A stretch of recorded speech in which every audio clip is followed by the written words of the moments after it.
Julie Garnier, on a beaucoup parlé de la présence de la France insoumise pour ce débat. Jean-Luc Mélenchon était à un meeting et nous avons reçu avec plaisir également Adrien Quatennens. Depuis tout à l'heure, chacun parle de la prestation de ces championnes, entre guillemets. J'imagine que vous l'avez trouvé aussi au top ce soir. Je pense que vous pouvez reconnaître quand même que sa venue a quand même beaucoup apporté au débat. Alors, vous voyez qu'on a des personnes qui ne sont pas des leaders charismatiques, qui ne sont pas issus de l'ENA, qui ne sont pas issus de Sciences Po, totalement raison. Et qui peuvent totalement représenter et à merveille les idées. Il y avait des visions tranchées ce soir. Après, peut-être que ça ne va pas faire bouger les lignes, mais il y avait des visions, des projets véritablement clivants, tranchés.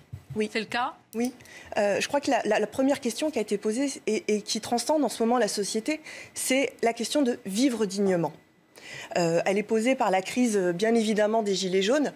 Et elle touche tout le monde. Elle touche ceux qui travaillent, parce qu'on voit que pour ceux qui travaillent, c'est de plus en plus dur pour finir les fins de mois. Pour les petits salaires, les petites retraites, qui doivent finalement choisir avec des choix impossibles entre se chauffer ou se soigner, ou entre mettre de l'essence dans sa voiture ou bien manger.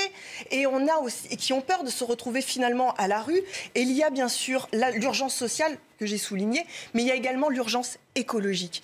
Et à ça, on a un gouvernement qui est complètement sourd à toutes ces revendications. On voit que l'urgence écologique, elle est maintenant. Et on a un gouvernement qui gagne du temps. Sauf qu'on a 12 ans, même pas 12 ans, pour répondre à cette urgence-là. Qu'est-ce qu'on fait concrètement pour diminuer nos gaz à émissions à effet de serre? Qu'est-ce qu'on fait concrètement pour ne pas aller dans le mur que le GIEC nous dit où on va? Qu'est-ce qu'on fait concrètement? Nous, on a fait une proposition concrète en matière d'écologie.